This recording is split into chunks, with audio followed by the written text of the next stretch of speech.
আজকে আমরা একটা সার্কিটের তুল্য রোধ কিভাবে নির্ণয় করতে হয়, ওর ভিতরে কি পরিমাণ তড়িৎ প্রবাহ চলছে সেটা আমরা বের করব চিত্রের মাধ্যমে। আমরা এই সার্কিটে আমরা দেখতে পাচ্ছি যে 6 ভোল্টের একটা ব্যাটারি আছে, আর তার সাথে R1 মানের একটা রোধ আছে এবং R2 আছে, R3 আছে, R4 এই চারটা রোধ সংযুক্ত আছে। এই চারটা রোধ কি পরিমাণ তুল্য রোধ মোট রোধ দেয় সেটা আমরা প্রথমে নির্ণয় করব এবং এই সার্কিটের ভিতরে কি পরিমাণ কারেন্ট যাচ্ছে সেটা কিন্তু আমরা গপোষ্ঠে নির্ণয় করব। আমরা প্রথমে এই তিনটার এইটা R2, R3, R4 এর তুল্য রোধ, মানে এরা পরস্পর সমান্তরালে সজ্জিত আছে, সুতরাং তাদের তুল্য রোধ আমরা এইভাবে নির্ণয় করতে পারি। হ্যাঁ, এগুলো 50, 75, 50 এর লসাগু হয় আর 300। আমরা যদি 300 লসাগু হয় তাহলে আমরা এইটা এইভাবে পাই, তাহলে 6 হয়, এখানে 4 হয়, এখানে 6 হয়, তাহলে আমাদের এখানে 16 এত।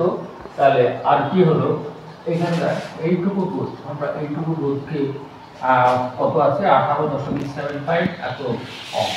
তাহলে এই টোটালটাই হলো এটার সাথে সিরিজ। আমরা এখানে এইভাবে দেখাচ্ছি যে আরপিটা এটার সাথে সিরিজ যাচ্ছে।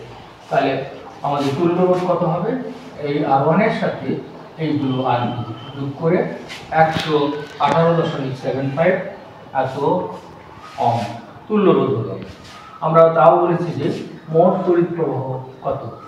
মোট তড়িৎ প্রবাহ যদি আমরা বের করতে চাই তাহলে আমরা যে এখানে তড়িৎ চালক বল এটা আমরা করছি, তাহলে E বাই টোটাল যে রোধটা হয়েছে সেই রোধটা মান হলো এত। তাহলে এই সার্কিটের ভিতর দিয়ে এত অ্যাম্পিয়ার কারেন্ট যাচ্ছে, 0.050 অ্যাম্পিয়ার কারেন্ট যাচ্ছে। 0.050 অ্যাম্পিয়ার কারেন্ট যাওয়া মানে এইটার ভিতর দিয়ে পাস করছে, এইটার ভিতর দিয়ে টোটাল কিন্তু এত অ্যাম্পিয়ার পাস করছে। তাহলে আমরা এখানে ভোল্টেজ নির্ণয় করব, এই সার্কিটের ভোল্টেজ, তার মানে এখান দিয়ে এখানে এই আমরা বিভব পার্থক্য, এই বিন্দু থেকে বিভব পার্থক্য নির্ণয় করব, এই পার্থক্য এইটা এবং এইটা বিভব পার্থক্য নির্ণয় করব। তাহলে বিভব পার্থক্য নির্ণয় করলে আমরা পাবো কি, এই I = E বাই RE।